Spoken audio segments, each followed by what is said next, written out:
안녕하십니까, 정군입니다. 오늘은 러일전쟁 스시마 해전 이야기입니다. 제가 2017년 12월경 팟빵에 업로드했던 팟캐스트 에피소드입니다. 당시에는 3개 에피소드로 구성을 해서 업로드했었는데요. 1편과 2편은 전투 배경, 양측 지휘관, 함대의 구성, 러시아 함대의 항해 기간 있었던 일화 등을 소개하는 프롤로그격 에피소드들이었고요. 3편에서 해전 이야기를 했었습니다. 현재는 팟빵에서 3개 에피소드 다 내려간 상태인데요. 일단 요번에 당시 3편에서 했던 스시마 해전 본편 이야기를 보다 다듬어서 유튜브에 업로드 해보려고 합니다. 그러면 스시마 해전 간단 개요 말씀드리면서 시작하겠습니다. 스시마 해전은 1905년 5월 17일 동해바다의 스시마 해협에서 일본 제국과 러시아 제국이 벌였던 세기의 해전입니다. 일본 제국은 전함 4척을 포함한 89척의 함선을 동원했고, 러시아 제국 해군은 전함 8척을 포함한 38척의 함선을 동원하여 정면 대결을 펼쳤습니다. 그 당시 기준으로 인류 역사상 벌어졌던 가장 큰 규모의 해전이었습니다. 결과적으로는 일본 제국이 대승리를 거둔 반면 러시아 제국은 그야말로 쫄딱 망했는데, 당시 러시아 제국은 전함만 해도 6척이 격침당한 데다 사상자만 약 1만 명을 기록하면서 처참히 깨졌습니다. 그런데 도대체 왜 동해바다에서 러시아와 일본이 싸우게 되었을까요? 당시에 일본은 청일전쟁에서 승리하는 등 조선, 만주, 그리고 태평양 등지에서 세력을 확장해가고 있었습니다. 동시에 러시아 제국도 극동에서 세력을 넓혀가던 중이었고, 결국 두 제국이 부딪히게 된 것입니다. 일본은 러시아를 쫓아내고 조선을 지배하는 한편 만주까지 진출하고자 했습니다. 결국 러시아와 전쟁까지 벌이기로 했던 것이죠. 1904년 2월 8일 일본 함대 총사령관인 도고제독이 이끄는 일본의 함대가 중국 여순항에 정박 중이던 러시아 함선들의 기습 공격을 가하고, 다음 날에는 인천에 정박 중인 러시아 함선을 격침시켜서 일부 제해권을 장악합니다. 이렇게 전쟁이 시작되죠. 이후 4월 13일에는 러시아의 최신식 전함이 여순항 인근에서 격침되고, 러시아 제국 최고의 명장 마카로프 제독과 600여 명의 승조원이 전사합니다. 일이 이렇게 되자 러시아 제국은 수도 상트페테르부르크 인근 발트해에 있던 발트 함대를 저 멀리 동아시아 쪽에 있는 블라디보스토크 해군기지까지 파견을 해서 일본 제국과 맞서 싸우게 하기로 결정합니다. 그렇게 러시아 제국 해군의 로제스트 벤스키 제독이 이끄는 전함 8척 등 38척의 함선으로 구성된 대함대가 동해바다를 향해서 출발합니다. 이 함대에 있던 수병들 숫자만 해도 약 14,000명이나 되었습니다. 그리고 이들은 무려 29,000km를 항해해서 거의 8개월 만에 천신만고 끝에 동해바다에 다다릅니다. 수에즈 운하를 사용하지 않고 아프리카 희망봉을 삥 둘러서 오는 바람에 참 오래 걸렸죠. 사실상 세길주를 했다고 봐도 무방합니다. 그 시간 동안 일본 제국 해군은 서해, 동해 일대의 러시아 제국 해군을 무력화시키는 등 착실하게 준비를 마쳐두고 러시아 함대가 오기만을 기다리고 있었습니다. 그렇게 블라디보스토크로 가려고 하는 러시아 함대와 이를 막으려고 하는 일본 함대 간의 결전이 벌어지게 됩니다. 1905년 5월 그 순간 속으로 들어가 보시죠. 2017년 당시 전군의 팟캐스트와 이어집니다. 때는 1905년 5월 26일 저녁입니다. 로제스트 벤스키 제독이 이끄는 제2태평양 함대는 스시마 해협을 향해 나아가고 있었습니다. 지금 이 사람들은 얼마나 먼 거리를 왔냐 하면요, 러시아에서 출발을 해서 유럽을 통과해서 아프리카를 빙 둘러서 인도양 통해서 이제 동해로 나아가기 직전인 상황이었단 말이에요. 그 먼 거리를 온 겁니다. 그래서 동해로 나아가서 최종 목적지인 블라디보스토크까지 가면 되는데요. 사실 그동안 온 거리를 보자면은 최종 목적지에 거의 도달하기 직전인 상황인 겁니다. 문제가 있다면은 일본 영해에 들어섰기 때문에 일본 함대와의 결전은 피할 수가 없는 것이죠. 다들 그 사실을 알고 있었습니다. 일본 도고제독이 이끄는 연합함대와의 전투가 곧 벌어질 것이 확실했기 때문에 모두들 초긴장한 상태였죠. 얘네가 스시마 해협에 다가서면서 드디어 러시아 함정들의 무전기에 일본 해군 무전이 들리기 시작합니다. 그래서 양쪽 다 이제 알고 있어요. 적군이 근처에 있다는 사실을요. 그러다가 저녁 10시 무렵 러시아 함대가 발각됩니다. 그래서 일본 해군 함정들이 자기들끼리 이제 무전으로 러시아 함대가 발견됐다는 사실을 알립니다. 근데 일본 해군 무전을 감청하고 있던 러시아 무전병들 역시 자신들이 발각되었다는 사실을 알게 돼요. 그러니까 일본군이 자기들끼리 떠드는 내용을 듣게 된 것이죠. 그래서 양쪽 모두 서로가 이제 서로의 존재를 확인을 했고, 특히나 이제 러시아 함대의 경우에는 상대에게 먼저 발각됐기 때문에 좀 불리한 상황에 놓이게 된 것입니다. 이 사실을 알게 된 로제스트벤스키도 극도로 흥분한 상태로 밤새 함교에서 꼼짝도 안 하고 전방을 살피고 있었습니다. 일단 그날 밤과 다음날 새벽까지 러시아 함대는 일본 해군을 만나지 않고 계속 스시마 해협으로 들어갈 수는 있었어요. 그렇게 1905년 5월 27일 이제 스시마 해전의 당일이 날이 밝아옵니다. 그날 아침은 안개가 자욱해서 시계가 6km를 넘질 못했다고 합니다. 이게 무엇이 문제냐? 멀리 있는 적군 함선을 분간할 수도 없고 대포로 조준을 할 수가 없다는 것이겠죠. 로제스트벤스키가 타고 있는 기함 수보로프에서 군호투의 속도를 유지하라는 신호를 올리고 이제 해협으로 들어서게 됩니다.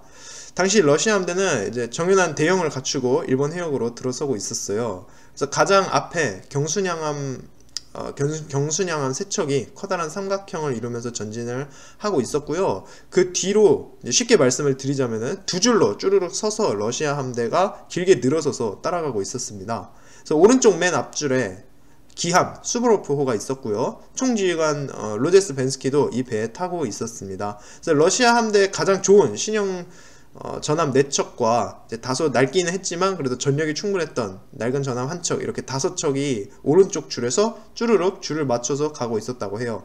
왼쪽에는 제3태평양 함대를 끌고서 합류했던 네보가토프 제독이 이끄는 낡은 전함들과 장갑 순양함이 이동을 하고 있었습니다. 이러한 내용들은 저희가 이제 지난번 에피소드에서 많이 이야기를 했어요. 이 배들에 관한 내용과 이 함대가 어떻게 구성이 되어 있는지는요. 그래서 여기서는 자세히 설명하지 않고 그냥 스시마 해전 당일의 이야기만을 최대한 설명을 하겠습니다. 모두가 이제 그렇게 이동을 하고 있었는데요. 이제 극도로 긴장해 있겠죠. 언제 전투가 벌어질지 모르니까요. 그렇게 오전 6시 30분에 러시아 함대는 스시마 섬에서 64km 떨어진 해역에 이르게 됩니다. 스시마 섬이 이제 한국에는 대마도라고도 많이 불리는 섬이죠. 그래서 여기서 이 지점까지 도달을 하게 된 것인데 이제 완전히 일본의 앞마당에 들어서게 된 것입니다. 여기에서 러시아 배들은 처음으로 약 10km 떨어진 지점에 있는 일본 전함 한 척을 발견하게 됩니다. 그래서 마스터와 굴뚝이 각각 2개씩 있는 배였는데 이 배가 바로 일본의 순양함 이즈모호였습니다. 그래서 저희가 얘기하는 그 최신식의 커다란 초대형 전함은 아니었지만 그래도 낡은 러시아 배들에 비하면 최신식인 상당히 새 것인 함선이었습니다. 1900년에 건조된 젊은 순양함이고요. 무엇보다 당시 최고라고 하던 영국산 배입니다. 그래서 요즘은 명품을 따질 때 사실 저는 명품을 사진 않아서 모르겠지만 일단 중국산만 아니면 다 된다고 그런 얘기를 하지 않습니까? 당시에는 영국산이 세계 최고로 쳐주던 때였거든요. 특히 배의 면에선 말입니다. 그런 만큼이나 또 영국산의 반짝반짝한 새 배였습니다. 그래서 8인치포 4문과 6인치포 14문을 배치한 강력한 무장이 되어 있던 순양함이었어요. 무엇보다 낡은 배들한테 보조를 맞추느라 느리게 이동할 수밖에 없었던 러시아 함대보다 무려 2배나 더 빠르게 움직이던 배였습니다. 그럼 몇 분 후에 안개 속에서 이즈모호 말고 또 다른 세 척의 일본 정찰함이 나타나요. 로제스벤스키는 올 것이 왔구나 이랬겠죠. 그래서 드디어 처음으로 일본의 그 전투하는 그 전함들과 러시아 함대가 만난 것 아니겠습니까? 그래서 일단 로제스벤스키는 세 척의 낡은 경순양함에게 가장 뒤로 돌아가서 수송선들을 호위하라고 지시합니다. 그 뒤 모든 전함들에게 한 포를 이즈모호에 겨냥하라는 명령을 합니다. 그래서 모두가 포를 장전하고 이즈모호를 겨냥했겠죠. 그리고 약 몇 분 동안은 아무 일도 일어나지 않습니다. 일본 함선들은 러시아 함대를 보고서 접근하지 않고서 10km 이상의 거리를 계속 유지하고만 있었어요. 로제스벤스키도 긴장감 속에서 상황을 살피고만 있었습니다.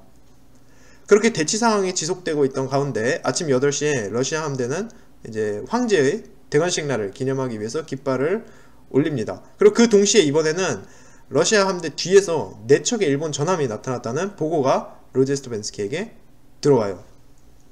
자, 한편 일본 도고 제독이 이끄는 주력 함대가 있습니다. 그래서 일본의 최신식 전함 4척을 포함한 가장 강력한 함대인데, 얘네들은 무엇을 하고 있었느냐, 5월 27일 새벽에 이제 조선의 남해안에 있었습니다.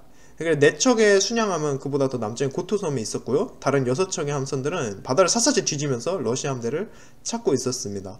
그래서 도고의 경우 정보통이 이제 발이 넓었기 때문에 러시아 함대가 어느 정도 와 있다는 것은 다 알고 있었어요. 그래서 정찰 함대를 쫙 풀어서 샅샅이 찾고 있었습니다. 러시아 함대가 어디 있는지요. 그래서 새벽 2시 45분에 경순양함 시나노마루호가 칠흑같이 어두운 바닷속에서 밝은 빛을 발견을 합니다. 그래서 이 배가 러시아 함대의 병원선이었는데요, 시노마루의 함장은 좀 더 접근해서 러시아의 제2태평양 함대를 발견하는데 성공합니다. 그러고선 곧바로 도고에게 이 사실을 보고해요.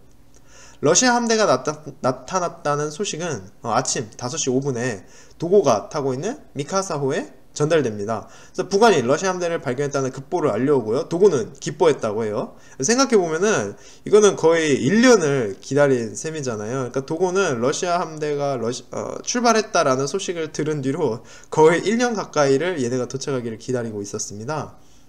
그러다가 드디어 발견해낸 것 아니겠습니까? 그래서 1년이나 기대하고 있던 전투가 드디어 시작되게 된 것이죠.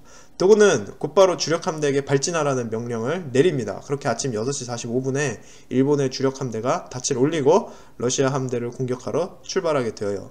그러나 도고는 너무 서둘러 러시아 함대를 공격하진 않습니다. 그러니까 러시아 함대가 스시마 해협의 병목으로 들어서기를 기다렸다고 해요.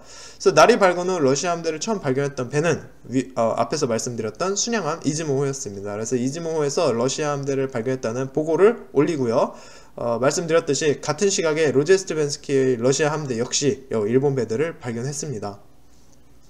도고는 안개 속에 숨어서 러시아 함대와 약 50 내지 60km를 거리를 유지를 하면서 따라가기로 해요. 그리고서는 오전 11시쯤에 이제 부하들한테 점심 식사를 먹고 이제 든든히 준비를 하라고 합니다. 자, 도고가 우선 로제스벤스키보다 유리한 것이 있습니다. 우선 로제스벤스키가 러시아 함대를 집결시키느라 마다가스카르에서 시간을 많이 지체했잖아요. 그래서 마다가스카르에서 얘네가 막 즐겁게 놀면서 행복한 시간을 보냈다라는 이야기를 저번 편에 말씀을 드렸었는데요. 중요한 건 이 시간 동안, 그러니까 러시아 수병들이 놀고 있던 그 시간 동안 도고 제독은 자신이 가진 모든 전함들을 수리할 수 있었다는 거예요. 그래서 러일 전쟁 초반부에 이제 만주와 조선 일대에서 러시아 함대와 전투를 벌이느라 도고 제독의 함정들도 손상을 많이 입었었는데, 그 배들을 수리하고 다시 전열에 추가할 수 있는 그 시간을 벌게 된 것입니다. 그래서 일본 조선소들이 쉬지 않고 24시간 동안 열심히 작업을 해서 일본 배들을 거의 새것같이 만들어 놔요. 이게 좀 결정적이죠. 왜냐하면 로제스트벤스키는 1년 가까이 항해를 하면서 이 낡은 러시아의 고철 배들을 수리할 새도 없이 지친 상태로 전투에 임해야 했던 반면, 도고는 여유롭게 준비를 다 마칠 수 있었다는 겁니다. 그래서 도고는 러일 전쟁 초반에 전함들이 입었던 피를 다 복구하고 스시마 해전에 여유롭게 임할 수가 있었어요. 거기에다가 정보 수집에도 도고가 뛰어나서 러시아 함대가 어디 있는지 다 알고 있었다고 했잖아요. 러시아 함대가 블라디보스톡으로 달아나려 할 것이라는 것도 알고 있었고, 그래서 사전에 블라디보스톡 근해에다가 기뢰를 설치해 둡니다. 블라디보스톡에 있는 러시아 순양함들이 지원을 못 나오게 만들려고 이렇게 했어요. 그리고 조선에 있는 진해만의 전함대를 주둔시키면서 러시아 함대가 동해로 가기만을 딱 기다리고 있던 것이었습니다. 자, 마지막으로 좀 이 스시마 해전의 결정적인 요소로 작용을 하는 것이 있는데요, 바로 경험의 차이입니다. 경험의 차이, 이게 저는 가장 크다고 보거든요. 러시아 함대의 수병은 모두가 전투 경험이 단 한 번도 없는 사람들입니다. 그러나 일본 함대는 경험이 많아요. 벌써 청일전쟁도 한번 치러봤었고요, 1년 가까이 여순항과 조선에 있는 러시아 함선들과 전투를 치러서 모두 격파한 경험이 있지 않습니까? 중요한 거는 이미 러시아 함대와 맞붙어 본 경험이 있는 사람들이라는 겁니다. 그래서 노련한 일본 수병들에 맞서야 했던 거죠. 이 초보적인 러시아 수병들은. 이 러시아 수병들의 실력이 참 안타깝지만 그 지휘관인 로제스트벤스키조차 오합지졸이다 라고 비판을 할 만큼 좀 상당히 떨어졌습니다. 상당한 초보들이었어요. 그래서 이러한 문제점들이 스시마 해전에 존재를 했었고, 양쪽 함대가 이제 서로를 발견했음에도 이제 앞으로 전투에 중요하게 작용할 요소들이 되겠습니다. 아침 9시 로제 스트벤스키는 함대의 재편성을 명령합니다. 쉽게 말씀드리자면 러시아 함대가 거의 하나의 긴 대형으로 항진하게 대형을 바꾸게 됩니다. 그래서 약 6km 길이의 긴 직선 대형으로 러시아 함대가 항진하게 되어요. 배들이 그냥 쪼르르륵 한 줄로 늘어서서 항진하고 있다고 생각하시면 되겠습니다. 한편 그동안에도 계속해서 이즈모호를 비롯한 일본 함정들이 일정한 거리를 두고 따라오는 중이었습니다. 문제는 러시아 함대를 향해서 여기저기서 계속 일본 배들이 나타나기 시작하는 거죠. 10시 20분에 4척의 일본 순양함이 추가로 서쪽에서 나타납니다. 역시 이 배들도 공격할 기미를 보이지 않고 일정한 거리를 두고 계속 러시아의 배들을 따라오기만 합니다. 이때 첫 포격이 있게 되는데요. 일본 증기선 한 척이 러시아 함대의 항로 앞을 가로지르려고 했던 거예요. 어뢰 공격을 하려 했거나 또는 러시아 함대의 경계 태세를 시험하기 위해서였던 것 같습니다. 물론 러시아 함선들이 몇 발의 포격을 가해서 침입선을 쫓아버리고요. 로제 스벤스키는 추격하지 말라는 명령을 내리고 계속 전진합니다. 근데 이때부터 러시아 함대의 초보적인 한심한 미숙련된 모습이 보이기 시작합니다. 11시 20분에 러시아 함대 최신 전함 오랄호에서 대포를 쏜 거예요. 일본 배를 노리고 쏜 게 아니라 그냥 실수로 쏜 겁니다. 근데 오랄호에서 대포를 쏘니까 깜짝 놀라가지고 다른 함선들에서도 동나라 포탄을 막 발사하는 거예요. 전쟁 난 줄 알고. 이 포탄들은 그냥 바다에 빠져서 사라집니다. 문제는 이 정도로 미숙했다는 거예요. 일본의 순양함들도 질세랴 몇 발의 포탄으로 응사했지만 양쪽 모두 사거리 밖에서 견제만 하고 있었기에 아무런 명중탄도 나오진 않았습니다. 이 한심한 모습을 보고 로제 스벤스키는 답답하죠. 탄약을 낭비하지 말라는 명령을 내리고요. 일단은 수병들에게 점심 식사를 하라고 허락을 합니다. 일본 함대에게 발견되고 오전 내내 아무런 교전이 사실 없었잖아요. 일본 배들은 멀리서 따라오면서 구경만 하는 것 같았고요.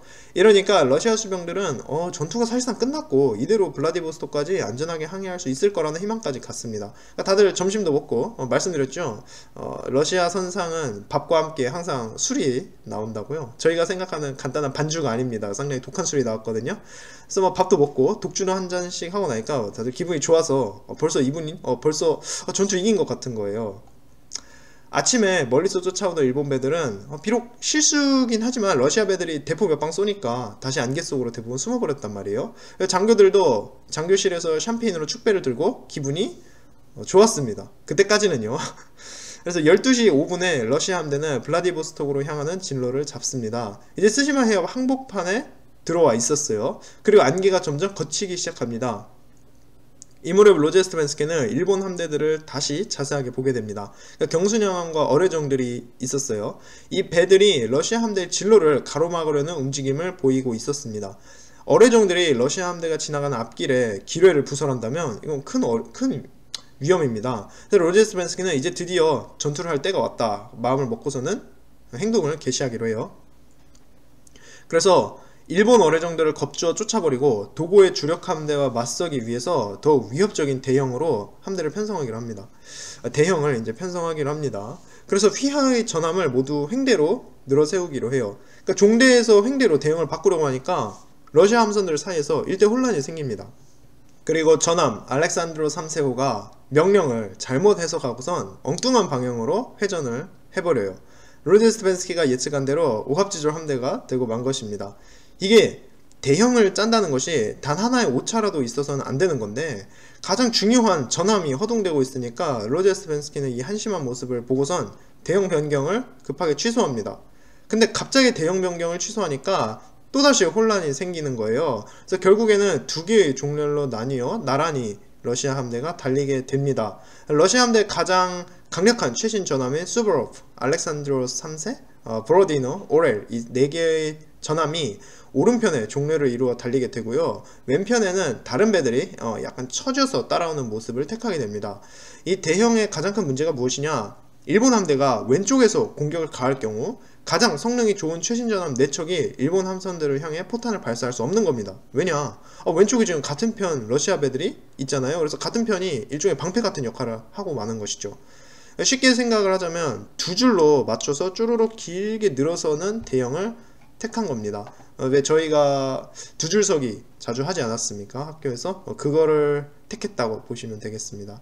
로제 스벤스키는 횡대 편성에 실패했기에 어쩔 수 없이 대형이 흐트러지지 않게 일렬 종대로 쭉 세우는 수밖에 없었단 말이에요. 이 대형을 다시 짜는 데에만 오합지졸 러시아 함대는 30분 이상이 걸립니다. 로제스벤스키는 좀 더 효율적인 대형을 짜고 싶었지만 부하들의 실력이 그만큼 안 되었고 안타깝게도 그럴 시간도 없었습니다. 왜냐하면 오후 1시 20분에 도고 제독이 이끄는 일본의 주력 함대가 드디어 로제스벤스키 제2태평양 함대와 만나게 되거든요. 그래서 북동쪽 10km 해역에 일본의 가장 강력한 최신전함 4척과 장갑 순양함들이 나타난 것이죠. 그리고 그 가운데 일본 도고 제독이 타고 있는 미카사호가 있었습니다. 드디어 일본의 주력 함대가 나타났다는 소식에 장교실에서 점심을 먹던 수보로프호의 장교들은 급하게 전투위치로 돌아갑니다. 수보로프호의 지휘 장교들이 사령탑에 가 있고요. 로제스벤스키는 제일 앞쪽 함교에 남아서 자기의 함대가 대형을 바꾸는 것을 지켜보고 있었습니다. 로제스벤스키는 갑작스러운 대형 변경 명령이 함대를 곤란에 빠뜨렸다는 사실을 깨달아요. 그러니까 러시아 함대가 훌륭한 전투 대형으로 도고를 맞기가 어려워진 겁니다. 한편 일본 함선들은 T자형 기동을 시작을 하는데요. 이것이 바로 무엇이냐면 제가 최대한 쉽게 설명을 한번 해보겠습니다. 여러분들이 전함을 보시면은 길쭉하게 생기지 않았습니까? 비단 전함뿐만이 아니라 모든 배는 길쭉하게 생겼어요. 이 배가 생긴 모습을 이용을 하는 전술이죠. 자, 배가 길쭉하게 생겼기 때문에 배가 정면을, 앞을 보고 있을 때는 포를 한 개밖에 쓰지 못합니다. 그러나 옆에, 즉 길쭉한 면을 배가 보고 있을 때는 포를 여러 개를 쓸 수가 있는 것이죠. 그래서 캐리비안 해적이나 뭐 영화 명량 또는 불멸의 이순신 할 것 없이 모든 함선들의 전투가 벌어질 때 배들이 어떻게 싸워요? 서로 옆을 보면서 싸우잖아요. 그러니까 옆에 대포가 가장 많이 달려 있으니까요. T자형 기동은 이 점을 최대한 잘 살리려는 전술입니다. 그러니까 내가 지휘하는 배들이 순식간에 빠르게 이동을 해서 적군의 앞을 가로막은 다음에 그 자리에서 또 빠르게 회전을 해서, 즉 옆으로 돌아서 일제히 정면에 있는 적에게 폭격을 가하는 것이죠. 그래서 T자형 기동이라고 부르고 있는 겁니다. 그러니까 내 배들이 쭈루룩 옆으로 늘어서서 영어 알파벳 T의 윗부분을, 짝대기 부분을 만들게 되고요. 한 줄서기로 마치 기차같이 긴 대형을 하고 오고 있는 적은 알파벳 T의 아랫부분을 만들게 되는 겁니다. 이렇게 되면은 나는 가지고 있는 모든 대포를 이용해서 적을 공격할 수 있는 반면에 지금 한 줄로 나란히 서서 오고 있는 적의 경우에는 가장 앞에 있는 배들의, 그것도 정면에 있는 대포 한두 개밖에 쓰지를 못하게 됩니다. 이게 바로 T자형 기동인데, 그래서 나중에 많이 쓰이게 됩니다. 근데 이제 도고가 상당히 과감하게 T자형 기동을 한번 써본 것이죠, 여기서. 근데 이것이 굉장히 좋게 들리는데 이제 위험한 전술인 것이 몇 가지 문제점이 있습니다. 자, 우선 적을 앞질러야 합니다. 그리고 어느 시점에 함선이 옆으로 회전을 해야 될 것 아니겠어요? 이때 배가 옆으로 움직일 때 한 장소에 머물러서 천천히 돌 것 아니겠습니까? 그리고 바로 이 순간에 적 한 포의 좋은 표적이 됩니다. 움직이질 않고 있기 때문에요. T자형 기동을 하고 있는 함선들이 모두 완전히 대형을 갖출 때까지 공격자는 포격을 개시할 수도 없습니다. 도고는 현대식 증기선이 주는 속도, 그리고 증기 엔진의 힘으로 이제 배들이 빠른 회전을 할 수 있는 점, 그리고 과거 회전과는 달리 회전이 가능한 포탑들이 있다는 점, 그리고 또 가장 중요한 러시아 함선들보다 일본 함선이 빠르다는 점들을 이용을 해서 과감하게 T자형 전술을 시도하기로 합니다. 한편 로제스벤스키도 저놈이 뭐하나 이렇게 만환경으로 보다가 도고가 T자형 기동을 시도하려는 것을 꿰뚫어 봅니다. 그리고 물론 T자형 기동의 약점도 알고 있었어요. 그래서 일본 배들이 러시아 함대들을 앞질러서 T자형 기동을 완전히 끝내기 전에 도고가 가지고 있는 주력 전함들을 파괴하기로 결심합니다. 그래서 로제스벤스키는 즉각 폭격 명령을 내려요. 그때 시각이 오후 1시 50분이었습니다.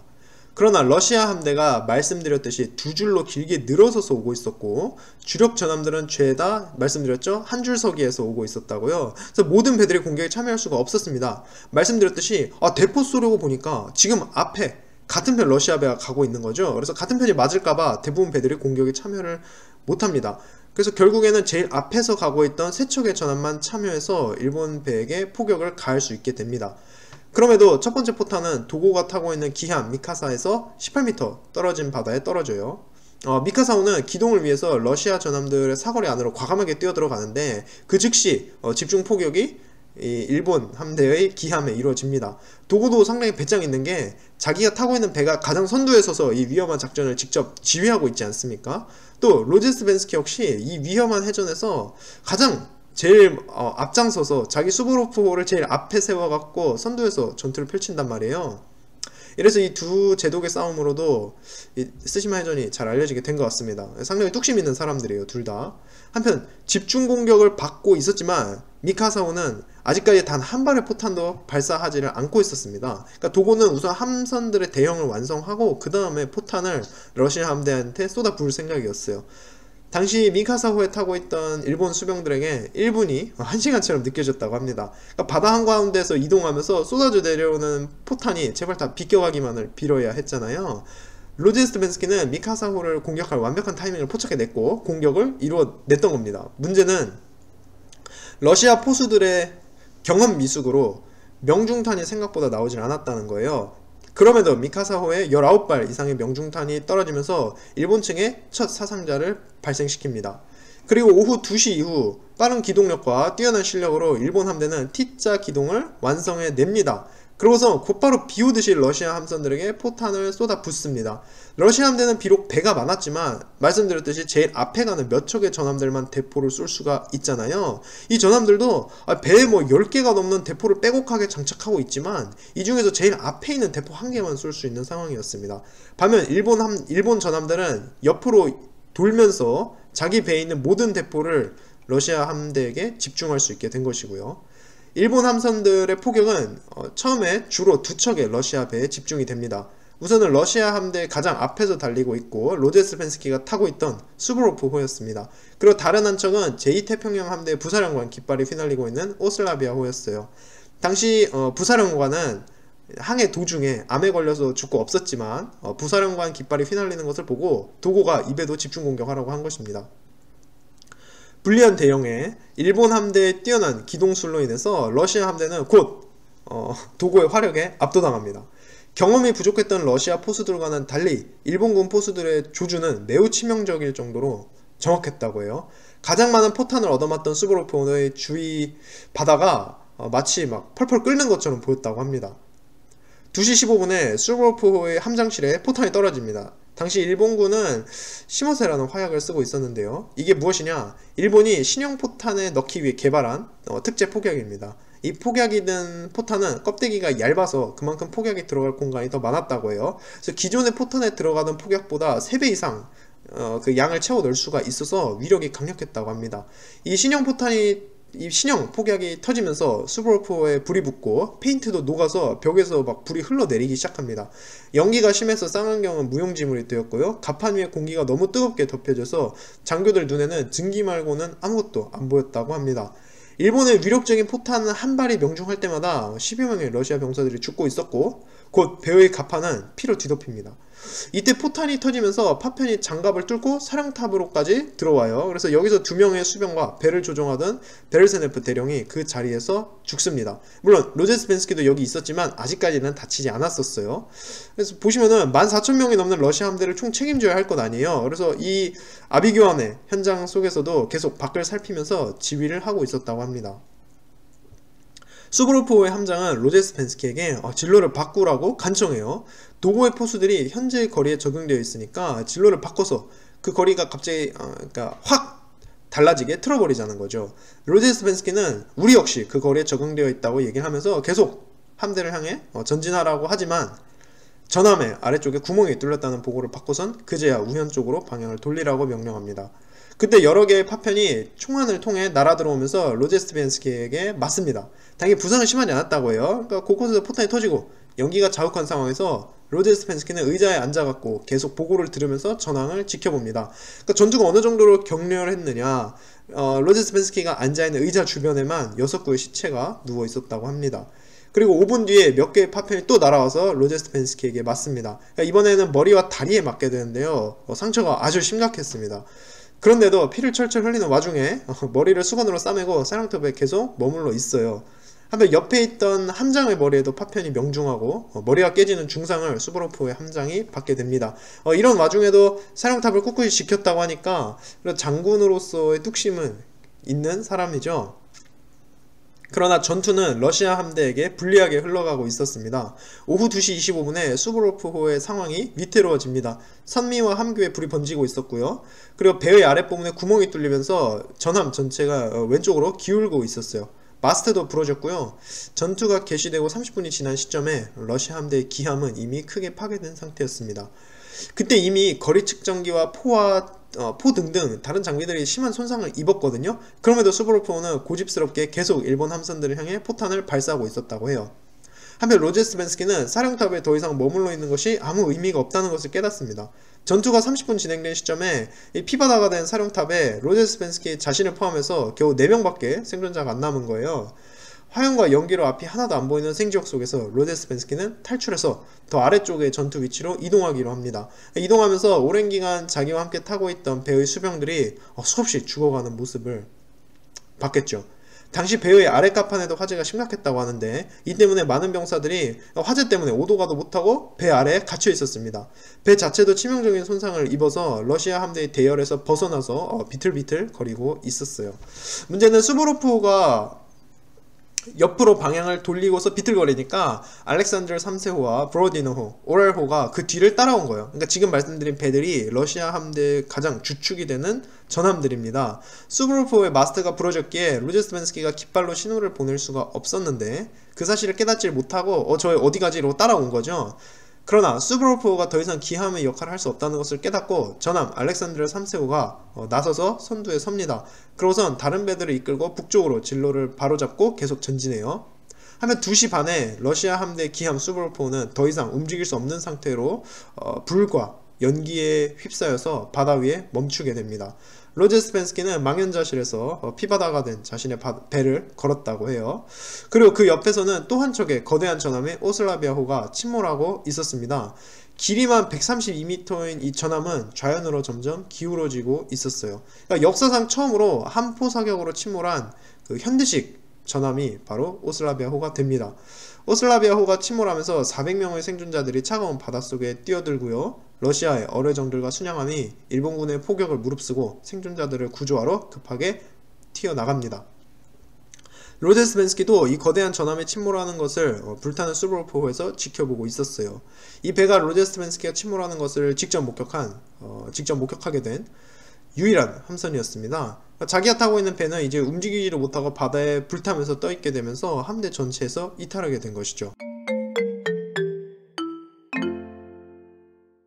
선두에 있는 기함은 낙오되었고 다른 한 척의 부사령관 전함은 침몰했습니다. 그래서 알렉산드르 3세호가 이제 러시아 함대를 선두에서 인솔 하는데요. 이것을 본 도고는 알렉산드르 3세호의 포탄을 집중하라고 명령합니다. 여기서 일본 함대는 다시 한번 러시아 함대를 추월해서 또 한 번의 T자 기동을 펼치는 데 성공을 하는데요. 이로써 엄청난 포탄을 다시 한번 쏟아부을 수 있게 됩니다. 러시아 함대의 최신식 전함 알렉산드르 3세는 일본 함대에게 3km 이내로 접근하지도 못하고 불길에 휩싸여서 러시아 함대의 대열에서 벗어납니다.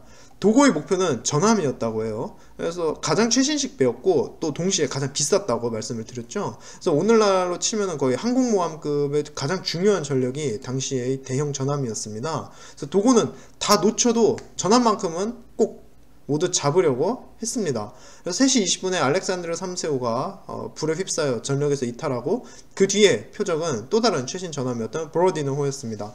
무려 2시간 가까이 이 전함들은 불리한 위치에서 공격을 피해보려 요리조리 도망 다니면서 싸우지만 역부족이었고 이대로는 격침당할 일만 남은 듯 했습니다. 그런데 다행히도 오후 4시 10분에 갑자기 안개가 짙어지면서 러시아 함대와 일본 함대 군사들이 서로를 볼 수 없게 됩니다. 이 시절의 해전은 말 그대로 상대가 보이질 않으면 진행을 할 수가 없단 말이에요. 그래서 자연스럽게 주력 전함들 간의 전투가 잠시 중단되고 러시아 함대가 한숨 돌릴 수 있게 됩니다. 그러나 아직 정지된 러시아 함선들의 전투는 끝나질 않았어요. 엔진이 정지된 채 불길에 휩싸인 알렉산드르 3세호, 수보로프호 등등 이 배들에게 일본 어뢰정의 공격이 계속된 것이죠. 오후 4시 45분에 일본 어뢰정이 러시아 기함 수보로프호의 마지막 명줄을 끊으려고 달려옵니다. 그래서 어뢰 한 발이 수보로프호의 선미에 명중해요. 그런데 수보로프 이것도 대단한 게 그 막대한 피해를 입고 엔진도 정지했음에도 고장난 대포를 이용해서 반격을 해옵니다. 일본의 수병들도 놀라요. 이미 불에 타고 뒤틀린 쇳덩어리에 불과한 배였는데 누군가 살아남아서 끈질기게 포를 쏘면서 반격을 하는 겁니다. 일본 수병들은 서둘러 공격하지 않고 일단은 물러나기로 해요. 어차피 수보로프호가 저절로 침몰하지 않는다면 어두워진 다음에 다시 공격하면 될 거잖아요. 지금 배가 고장나서 아무데도 못 가고 있는 상황이니까요. 수브로포에서는 곧 배에 종말이 올 것을 다들 알고 있었습니다. 선상에선 배를 버리고 떠날 것인지 어쩔지 논쟁이 오가고 있었어요. 문제는 이런 중요한 결정을 내려야 할 총지휘관 로제 스펜스키 제독이 어디 갔는지를 아무도 모른다는 거였어요. 곧 병사들이 제독을 찾아서 온 배를 샅샅이 뒤지고 로제 스펜스키는 심각한 부상을 입은 채로 6인치 포탑 안에서 발견됩니다. 당시 왼쪽 발목에 파편을 맞았고 이 때문에 발이 마비된 상태였다고 해요. 머리에도 상처를 입었고요. 로제 스펜스키는 포수들을 불러서 고장난 포탑으로 반격을 하라고 명령을 하지만 본인이 워낙 심한 부상을 입은 터라 곧 의식을 잃고 맙니다. 제독이 부상을 입을 경우 어뢰정이 와서 싣고 가기로 했거든요. 그래서 어뢰정 부이니호가 접근해서 로제 스펜스키를 소개시키게 됩니다. 수브로포호에서는 화재로 인해서 보트가 단 한 척도 없었기 때문에 로제 스펜스키를 어떻게 옮기느냐가 문제였어요. 결국 위험을 무릅쓰고 어뢰정이 수브로포호에 바짝 붙어서 얘를 옮겨 태웁니다. 사다리도 없고 보트도 없었기에 결국에는 중상을 입은 이 제독을 어떻게 옮겼느냐, 그러니까 전함 위에서 아래에 있는 어뢰정으로 던졌다고 해요. 이 제독을. 로제 스펜스키는 한순간 정신을 차리고선 날 던지지 말라 라고 얘기를 하지만 어쩌겠어, 옮겼다 할 방법이 없는데, 그래갖고 다치고 늙은 제독을 던지다시피 어뢰정으로 내려보냅니다. 그리고 다행인데 어뢰정 부이니호의 수병들이 로제 스펜스키를 안전하게 받아내고요. 이때 제독뿐만 아니라 참모 장교들도 대부분 어뢰정으로 건너가서 수브로포호를 탈출합니다. 그래서 이들이 뒤로 하는 수브로포호의 모습은 처참했어요. 마스트도 없고 굴뚝도 사라졌고 전기불도 나갔고 갑판에는 아직까지 불이 붙어 있었고요. 함포는 대부분 파괴되어 있었습니다. 그러니까 로제 스펜스키가 있었던 사령탑은 흔적도 없이 파괴되어 있었어요. 그렇게 오후 5시 30분에 로제 스펜스키는 배를 탈출하는 데 성공합니다. 자, 총지휘관이 큰 부상을 입게 되었으니 이제 지휘는 제3태평양 함대를 이끌고서 합류했었던 네보가토프 제독이 맡게 됩니다. 러시아 함대의 총지휘관인 로제스 벤스키인데 이 사람이 부상을 입었고 또 부사령관은 암으로 사망했기에 넘버 3였던 네보가토프 제독이 그 지휘를 인수해야 할 것 아니겠습니까? 그런데 제3장갑전대라고 불리던 네보가토프의 함선들은 문제가 많았어요. 우선 네보가토프 제독 본인도 상당히 무능한 인물이었다고 지난번에 이야기를 많이 했었습니다. 또 그가 이끌고 있던 배들도 낡았고요. 수병들의 실력도 현저히 떨어졌습니다. 아침에 깜짝 놀라갖고 마구 포격을 해서 포탄을 낭비했던 함선들이 바로 네보가토프의 배들입니다. 그래서 무려 35발의 포탄을 허공에 쐈는데 그때서야 이제 포격 중지 명령이 먹혔거든요. 그래서 그만큼이나 좀 숙련이 덜 돼 있는 함대를 지휘를 하고 있었어요. 한편 전투가 시작하고 나서 네보가토프의 배들은 러시아 함대의 맨 뒤에 있었습니다. 지금 러시아 함대가 거의 5-6km나 되는 긴 줄로 항해를 하고 있다고 말씀을 드렸죠. 이 때문에 맨 뒤에 있던 네보가토프의 배들은 앞에서 일어난 전투에 끼어들 수가 없었습니다. 앞에 있는 다른 러시아 함선들이 막고 있는 셈이었잖아요. 그러나 네보가토프 제독은 가만히 있을 생각이 없었습니다. 전투에 참여하고 싶었던 거예요. 그래서 네보가토프는 일본 배들을 가격하라는 명령을 내립니다. 그런데 주요 목표물을 정하지 않고 그냥 공격명령만 내렸어요. 그 결과 제3장갑전대 함선들은 그냥 되는 대로 포를 쏘아댑니다. 대부분 시야에 보이던 일본의 순양함들을 향해, 옆에서 있던 순양함들을 향해 포격을 가했다고 해요. 그러나 일본 배들에게 큰 피해를 주지는 못합니다. 반대로 일본 함대는 T자 기동으로 러시아 함대에게 비오듯이 포탄을 쏟아붓고 있었어요. 네보가토프는 살아남기 위해 포격을 중지하고 자신이 타고 있는 니콜라이호를 지그재그로 항진하게 만듭니다. 하도 왔다갔다 하니까 일본군이 배 포탄을 명중시키기가 어려웠죠. 다행히 니콜라이호의 이런 전략은 효과를 거둬서 불과 몇 발의 포탄만 니콜라이호에 명중합니다. 뒤에서 이런 일이 생기는 동안 아직도 일본 함대의 집중 공격은 선두에 있던 러시아 함대의 전함들에게 이루어지고 있었습니다. 수브로포호는 35분간 포격을 견뎌냈고 알렉산드로호는 45분을 버팁니다. 3시 20분에 알렉산드로호도 못 움직이게 되니까 이제는 보로디노호가 함대를 이끌게 돼요. 이 배는 가장 선두에서 일본군의 맹렬한 포격을 모두 맞으면서 계속 전진을 하지만 4시간의 집중 공격을 받고 결국 해가 저물 무렵에 불타고 있는 쇳덩이가 됩니다. 길이 121m에 무게 14,000톤, 800명의 승조원이 탑승하고 있던 거대 전함 보로디노호는 불에 휩싸인 채로 계속 전투를 진행을 합니다. 이것이 약 6시경이었는데 불에 휩싸인 알렉산드르 3세와 보로디노호가 선두에서 치열하게 싸웠지만 역부족이었어요. 당시 도고이 함선 가운데 하나에서 보로디노호의 마지막 항전을 지켜본 영국인이 있습니다. 이 사람의 기록에 의하면은 당시 그 러시아 전함의 경우 사람이 머물 수 있는 곳이 배의 절반도 안 되었을 정도로 불에 휩싸였다고 하는데 그럼에도 계속해서 러시아 전함들이 전투를 벌였다고 합니다. 문제는 서열로 보아서 다음 지휘관이었던 네보가토프 제독이 불길에 휩싸인 이 전함 보로디노호를 대신해서 함대의 선두로 나가질 않았다는 겁니다. 사실 이런 상황에서 일본군의 집중포화를 온몸으로 받아내면서 함대를 이끈다는 것은 자살행위잖아요. 그런데 중요한 건 로제스펜스키는 이 사실을 알면서 솔선수범해서 선두에서 함대를 이끌었잖아요. 또 가장 큰 부상을 입고 전열에서 결국 이탈하게 되었습니다. 다른 전함들도 마찬가지고요. 근데 네보가토프 얘는 그러고 싶지 않았던 거예요. 무섭죠. 가면 100% 죽는데, 그쵸? 그래서 저녁 무렵까지 네보가토프는 전전긍긍하고 있었습니다. 이제 수브르포는 저 뒤에 뒤처져서 보이지도 않고요. 근데 로제스펜스키는 죽었는지 살았는지 연락도 없고 답답한 거죠. 그러다가 6시가 넘어서야 네보가토프는 로제스펜스키가 부상을 입었고 자신이 함대의 지휘권을 이어받게 되었다는 것을 알게 됩니다. 네보가토프의 명령은 간단했는데요. 혼란을 뚫고 일본 함대를 지나서 블라디보스톡으로 간다는 것이었습니다. 6시 20분에 네보가토프는 블라디보스톡으로 가자고 일제히 함대를 이끌게 돼요. 그런데 이 시각에 두 가지 재난이 일어납니다. 우선 6시 반에 불이 붙은 알렉산드로호가 침몰하고요. 7시 반경에 끝끝내 버티던 보로디노호도 결국 침몰해버립니다. 이 배들의 경우 화재가 워낙 심해서 많은 인원이 배에 갇혀 있었고 배 역시 순식간에 침몰해버립니다. 그 바람에 많은 장병들이 탈출하기도 전에 물에 빠져서 수상되고 말아요. 보로디노호는 불과 1분도 안 되는 시간 안에 급속히 침몰해 버리는데 이로 인해서 생존자가 거의 없을 정도로 피해가 심각했습니다. 이런 일이 있었지만 지휘권을 잡은 네보가토프의 시작은 그렇게 불행해 보이지는 않았어요. 우선 오후 7시 40분에 해가 지고 깜깜해지자 도고가 작전을 중단시키고 함선들을 뒤로 물린 거예요. 덕분에 한숨 돌릴 수 있게 되었습니다. 그리고 네보가토프 휘하의 낡은 전함들은 그날 하루 동안 12발의 포탄만 맞았거든요. 그래서 아직은 꽤 싸울만 했습니다. 지금 로제스트벤스키 휘하의 최신 전함 4척은 그날 하루 동안 무려 250발의 포탄을 맞았단 말이에요. 그래서 그에 비하면은 피해가 경미했었죠. 근데 중요한 건 이 첫날의 해전에서 이미 러시아 함대는 패배한 게 확실합니다. 일본 함대에게는 별다른 피해를 주지 못했는데 그에 비해서 지금 가장 주력 전함 4척을 모두 잃었기 때문에 이미 사실상 패배한 것이죠. 그러나 전투는 아직 끝나지 않았습니다. 이제 밤이 되었잖아요.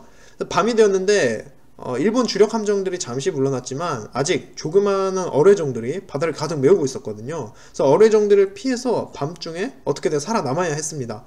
그 시점에 이미 전체 함대가 붕괴된 시점이었어요. 전체 함대가 붕괴되었습니다. 그래서 배들은 죄다 흩어져 갖고 각기 살 길을 찾아 동해를 헤매고 있었단 말이에요. 그래서 원래는 이렇게 대형을 유지하고 따라오고 있었지만 그날 이제 오후 내내 전투를 벌이는 동안에 배들이 죄다 흩어진 겁니다. 일본 함대의 공격을 피해서 여기저기 도망가면서.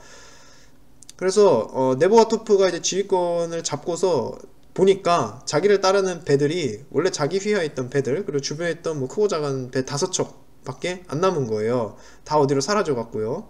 그래서 밤 9시가 되면은 워낙 피해가 심했던 우샤코프호가 대열에서 벗어납니다. 그래서 공격을 심하게 받아서 도저히 다른 배들의 보조를 맞춰서 따라갈 수가 없었던 것이죠. 그리고 다른 세 척의 함장들은 네보가토프를 신뢰할 수가 없어갖고 그냥 독자적으로 행동하기로 결심을 합니다.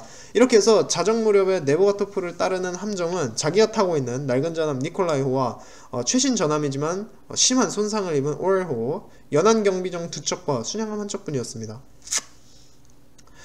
그래서 네보가토프의 리더십도 이렇게 문제였지만 얘는 자기 뒤에 몇 척의 배가 따라오는지도 몰랐다고 해요. 왜냐하면 불빛 신호를 보내서 확인도 하고 서로 신호를 주고 받아야 하는데 무서워서 신호를 못 보낸 거예요. 그러니까 한밤중에 불빛 보였다가 일본 어뢰정들에게 발각될 게 두려웠던 거죠. 밤사이 일본 어뢰정들이 몇 번 공격을 해오지만 다행히 네보가토프는 공격을 모두 피해낼 수 있었습니다. 그리고 해가 뜨기 시작한 새벽이 되어서야 겨우 4척의 배들만 자기를 따르고 있다는 것을 깨달아요. 힘도 빠지고 침몰했겠죠. 자기를 따르는 이 배들 말고 다른 배들은 모두 침몰해 버렸을 수도 있는 일 아니겠습니까? 네보가토프는 몰랐지만 그날 밤사이 일본 어뢰정들의 공격으로 흩어져 있던 러시아 함대는 큰 타격을 받습니다. 그래서 전함 2척을 잃고 거기에다가 장갑순양함도 2척을 추가로 잃게 되거든요. 그래서 상당히 큰 피해입니다. 더 큰 문제는 지금 함대를 지휘해야 할 네보가토프 얘가 이런 사실을 전혀 모르고 그냥 바다를 항해하고 있다는 것이겠죠. 첫날 전투에서 워낙 혼비백산에서 뿔뿔이 흩어지는 바람에 러시아 함대는 이제 뭐 바다에서 홀로 필사적으로 살아남아야 하는 상황이 된 겁니다. 그렇게 5월 28일에 아침이 밝습니다. 이날은 상당히 안 좋은 날이었는데 우선 안개가 완전히 사라지고 깨끗한 푸른 하늘이 펼쳐진 거죠. 날씨가 너무 좋았습니다. 적에게 안 들키고 몰래 빠져나가려는 러시아 함선들에게는 최악의 날인 거죠. 날이 밝은 직후인 오전 5시 15분 네보아토프는 수평선에 몇 줄기의 연기가 피어오르는 것을 봅니다. 너무 멀리 떨어진 배들이라서 이게 헤어진 러시아 배인지 아니면 적인지 식별을 못했던 거죠.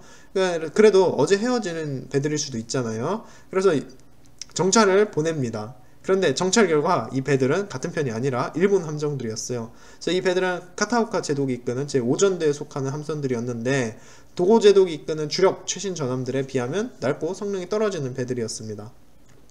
네보가토프도 이거 해볼만한 적이네 이 사실을 알고서는 쾌지를 부릅니다. 아침 7시 15분에 네보가토프는 휘하의 함선들에게 함포들은 괜찮냐고 묻습니다. 함장들이 괜찮다고 대답을 하니까 네보가토프는 전투 준비를 하라고 명령을 해요. 그러고선 일제히 함선들을 적함이 있는 쪽으로 몰아갑니다. 이걸 본 카타오카 제독은 빠르게 후퇴해요. 여기서 러시아 함대의 문제가 드러나는데요. 가뜩이나 낡은 배들로 구성되어 있던 네보가토프의 함정들이 카타오카의 배들을 쫓아가지를 못했던 겁니다. 그래서 네보가토프는 추적을 포기하고 다시 블라디보스톡으로 진로를 잡으라고 지시를 내립니다. 그런데 이번에는 더 안 좋은 일이 생기는데 바로 도고가 이끄는 일본 주력 함선들이 수평선에 나타난 겁니다. 자, 이쯤 되면은 끝난 겁니다. 이 네보가토프가 갖고 있는 낡은 배들로는 상대를 할 수가 없었어요. 니콜라이호의 함장 스미르노프는 네보가토프에게 항복하자고 얘기를 합니다. 이 낡은 전함으로는 일본 주력함들을 상대로 싸울 수가 없었고 만약 했다가는 박살날 것이 뻔했기 때문에 그랬어요.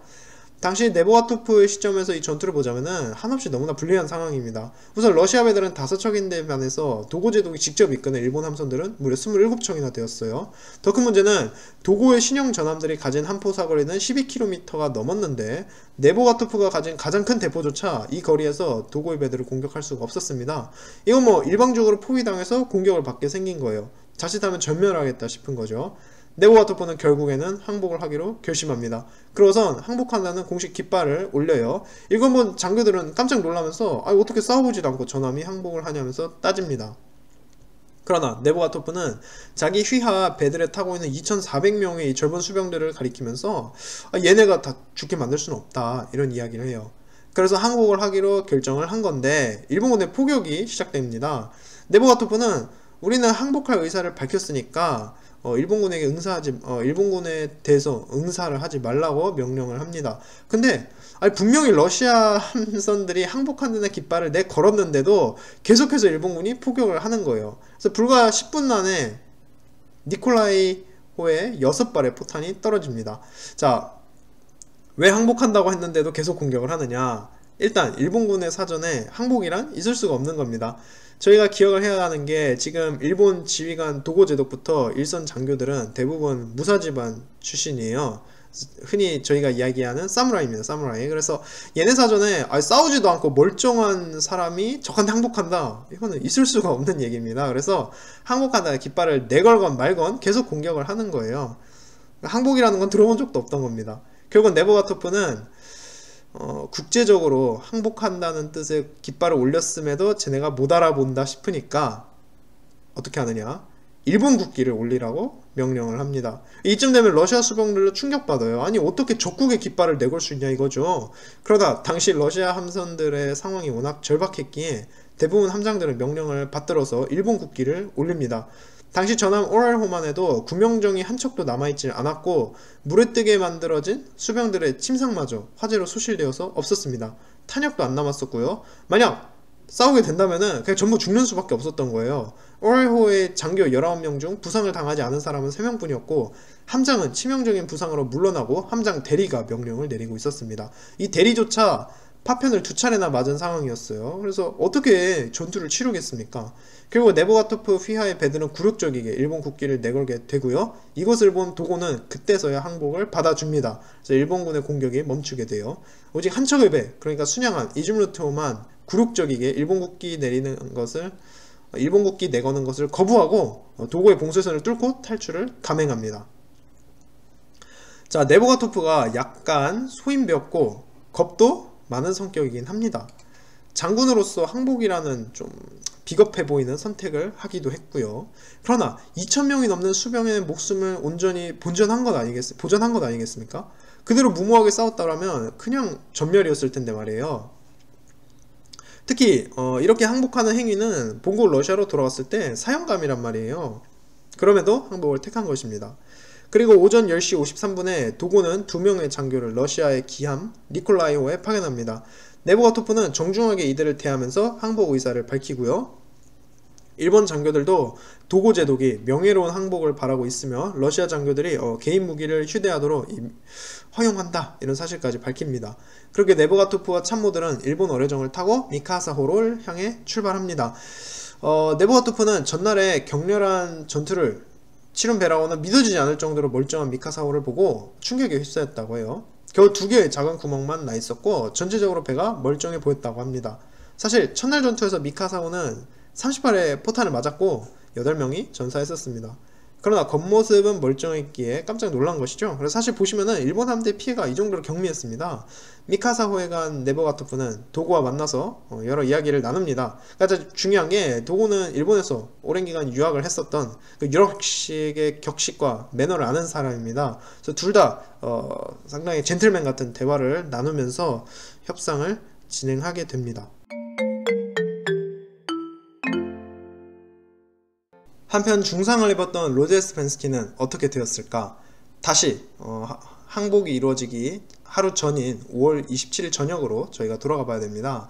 당시 어뢰정 부인이오는 로제스 벤스키를 구출해서 달아나고 있었습니다. 그래서 곳곳에 일본 함대가 발사하고 있는 포탄이 쏟아져 내려오고 있었고요. 당시 어뢰정은 발 디딜 틈 없이 좁았습니다. 앞서 전함 오슬라비아호의 생존자 200명을 구출해서 가뜩이나 좁았던 어뢰정이 미어 터지고 있었어요. 로제스 벤스키는 심한 상처로 곧 죽을 것만 같았습니다. 몇 번이나 의식을 잃었다 깨어났다를 반복했고요. 온몸이 피로 덮여 있어서 이게 제독이 맞는지 알아보기도 어려울 정도였습니다. 근데 그러는 와중에도 계속해서 명령을 내리고 함대를 지휘하려 했다고 해요. 물론 의식을 자주 잃었던 탓에 제대로 된 명령은 별로 없었습니다.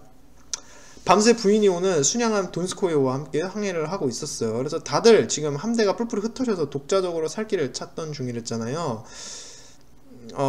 그래서 이 두 척밖에 없었던 겁니다. 일단 얘네들은 블라디보스톡으로 항해를 해야 하지 않겠어요? 그러나 한밤중에 이제 부인이오가 기계 고장을 일으킵니다. 이 때문에 어뢰정이 속도를 늦춰야 했고요. 결국 돈스코이호를 놓쳐버려요. 이제 망망대해에 어뢰정 한 척만 우두커니 남아있게 된 겁니다. 엔진이 고장나서 오랜 항해를 할 수도 없었고요. 석탄도 부족했어요. 이런 상황에서 돈스코이호에 타고 있던 장교들은 어떡할지를 상의를 합니다. 일본 해안에 상륙해서 육지에 내리고 어뢰정을 폭파시키자, 아니면 일본한테 항복하자, 이런 이야기들이 오고 가는데요. 그렇게 고민하는 사이에 다행히도 다른 어뢰정 베도비호를 만나고 로제스 벤스키는 이 배로 옮겨 타게 됩니다. 베도비호에는 다행히도 의사가 있었어요. 그래서 치료를 받게 되는데 이때 적절한 조치가 취해지지 않았다면 로제스 벤스키는 사망했을 가능성이 높았죠. 그러나 이 배 역시 보일러 절반이 꺼졌고 석탄이 부족한 상태였습니다. 그래서 오랜 기간 항해하느라 가뜩이나 낡았던 배들이고 또 전투도 치러야 했었고 원래 연료가 부족한 상황에서 전투에 돌입을 했었기 때문에 이런 문제들이 생긴 것이죠. 로제스 벤스키는 일본군을 만나면 싸워야 한다고 얘기를 했지만 이미 어뢰정은 싸울 상태도 아니었고요. 무엇보다 부상병이 가득해서 전투보단 병원선에 가까운 배였습니다. 그래서 그 전투를 치르는 동안 침몰했던 그 전함들의 생존자들을 어뢰정들이 구출을 하거든요. 이러면서 병원선이 된 것이죠.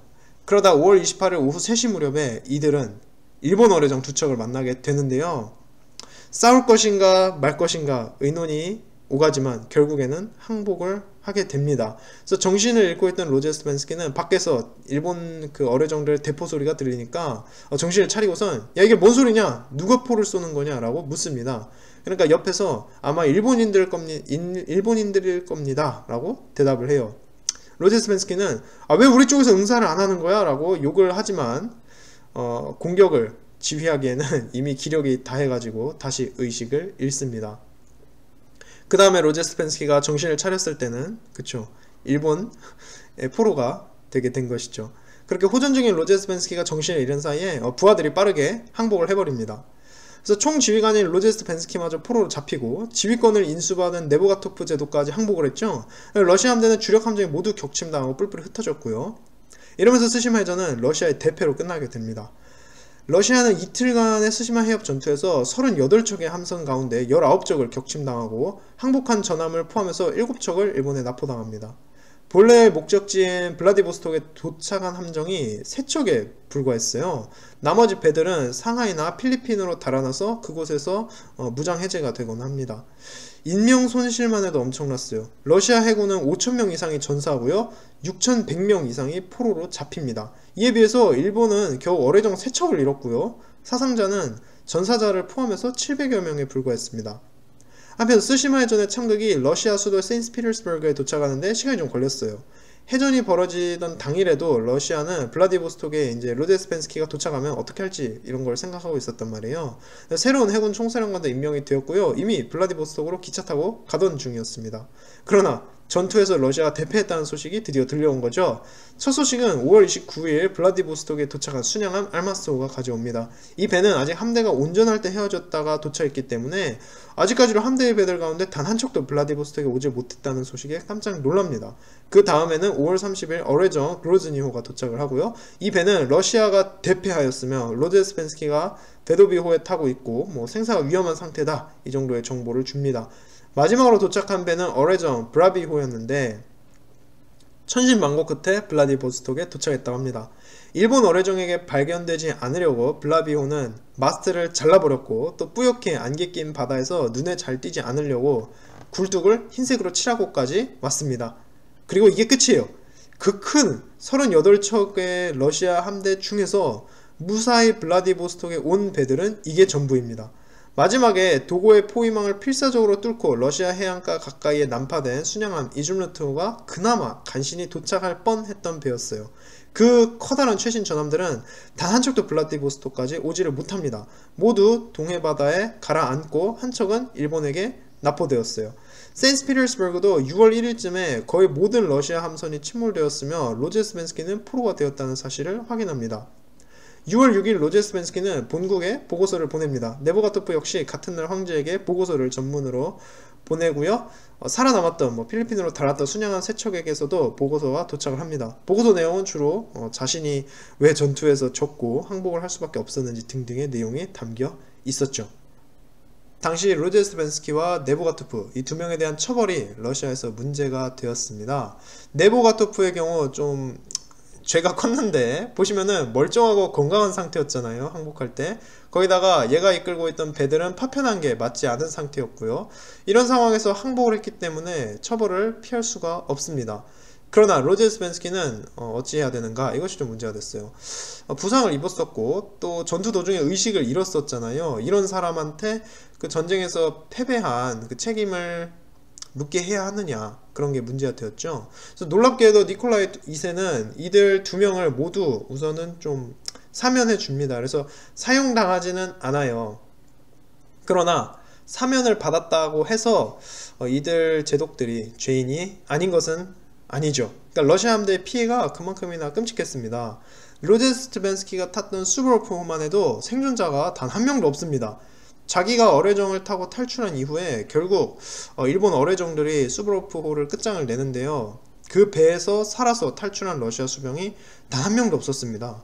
그러니까 용맹하게 싸우던 전함 보로디노호 역시 증언을 남긴 생존자가 단 한 명밖에 없었고요, 승무원이 900명이었던 전함 알렉산드르호는 생존자가 단 한 명도 없었습니다. 경순양함 스베틀라나호는 일본 순양함들에게 포위되어서 격침당하고요, 낡은 전함 우샤코프 역시 단 한 명의 생존자도 없이 격침당합니다. 이렇듯 그 피해가 막심했고 수많은 러시아 수병들이 목숨을 잃었어요. 그리고 이 전쟁의 여파로 니콜라이 2세는 일본과 광화를 해야만 했습니다. 이제 태평양과 극동, 조선, 만주 이등 여기서 모두 손 뗄 때가 온 겁니다. 이런 막대한 패배를 당했으니 어쩌겠어요. 여담인데 6월 3일에 사세보 해군병원에 머물고 있던 로제스벤스키에게 뜻밖의 손님이 찾아옵니다.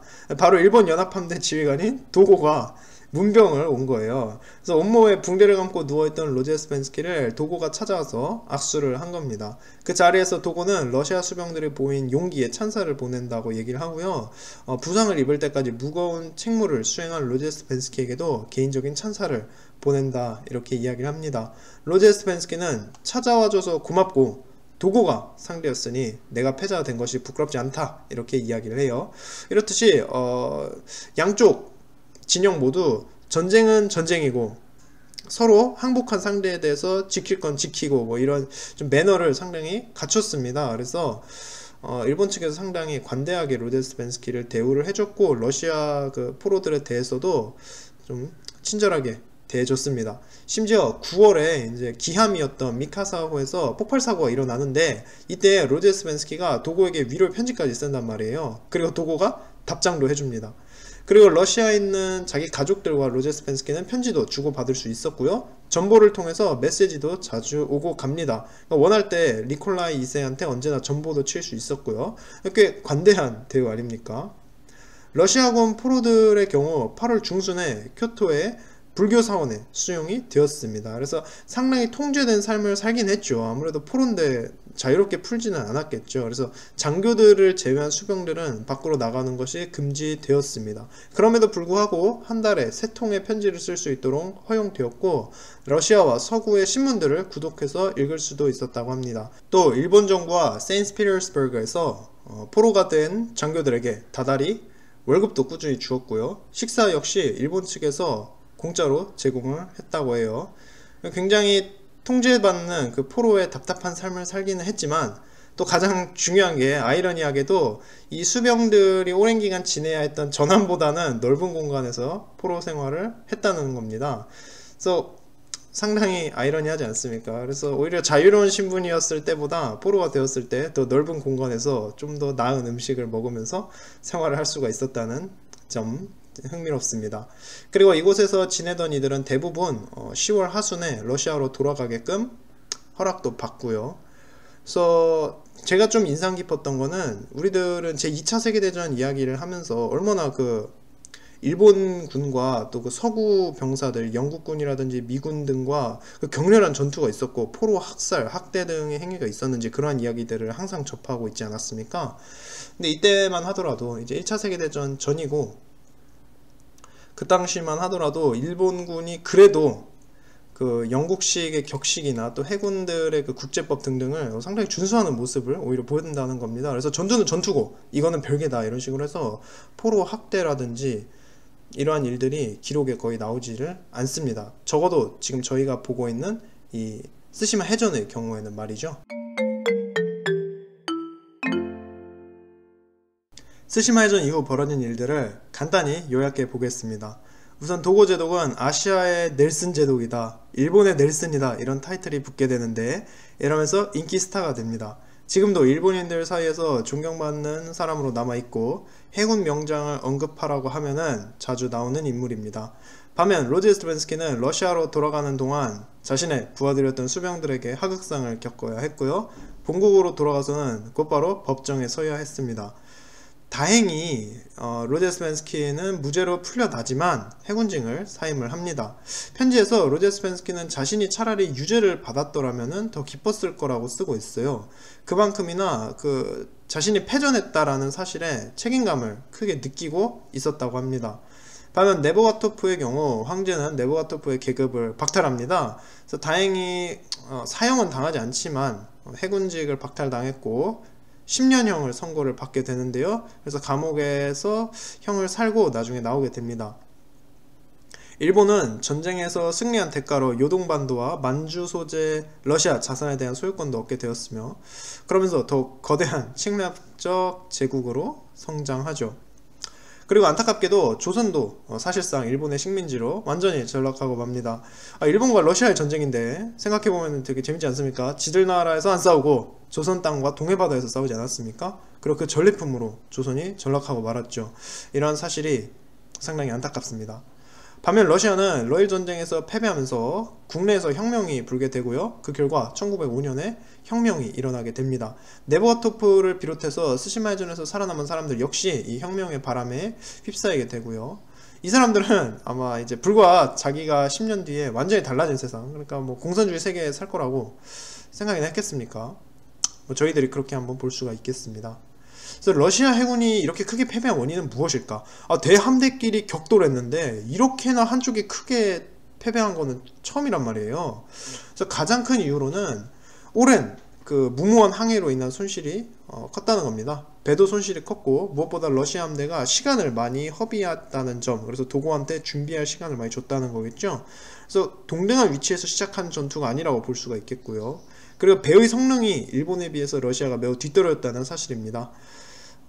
질보다는 양에 치중해갖고 낡은 배들을 함대에 많이 포함시켰고, 이로 인해서 속도도 늦춰졌고 오히려 전투에서 비효율적인 면을 많이 보였습니다. 속도뿐만 아니라 함포도 중요했는데 일본은 함포는 폭발력과 발사 빈도, 발사량에서 러시아군을 압도했습니다. 일본군이 쓴 포탄의 폭발력만 해도 러시아 포탄의 4배가량 되었단 말이죠. 일본군의 포탄은 러시아 함선의 장갑을 꿰뚫을 수는 없었지만 화재를 일으키고 불을 일으키는데 탁월했습니다. 또한 폭발과 파편을 통해서 많은 러시아 수병들의 목숨을 앗아가기도 하고요. 무엇보다 전술이 돋보였죠. 도고는 속도도 빨랐고 일본 함대는 훈련이 훨씬 더 잘 돼 있었습니다.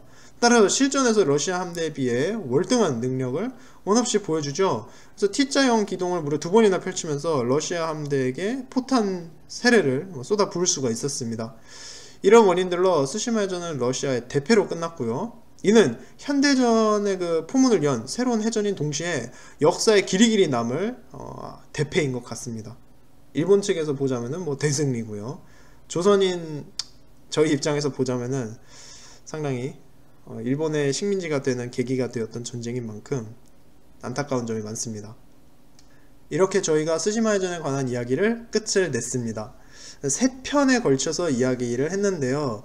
전투 그 자체만이 아니라 그 배경이나 당시 수병들에 관해서도 이야기를 많이 나눠보고 싶어서 제가 3부작으로 준비를 했는데요. 이야기가 조금 늘어진 감이 약간은 있는 것 같습니다. 그래서 다음에는 좀 축약을 할 수 있으면 좀 축약하는 방향으로 가겠습니다. 그리고 다른 점에 대해서 또 이야기를 드리자면 이 스시마 해전의 경우에는 문헌마다 자료들이 많이 달라요.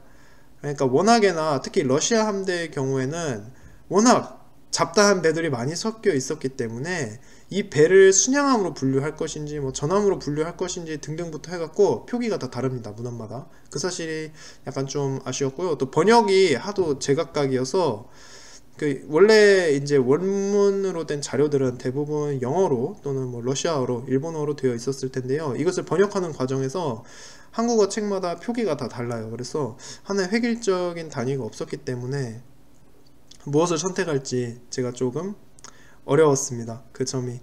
또 어뢰정인지 구축함인지, 어떤 책에서는 구축함이라고, 어떤 책에서는 어뢰정이라고 하고, 어떤 책에서는 순양함인데 어떤 책에서는 뭐 연안 경비정이라고 이야기를 하고 뭐 등등 많은 표기들이 달라서 제가 이번 에피소드 준비할 때 많이 복잡했습니다. 어떤 이름을 써야 할지.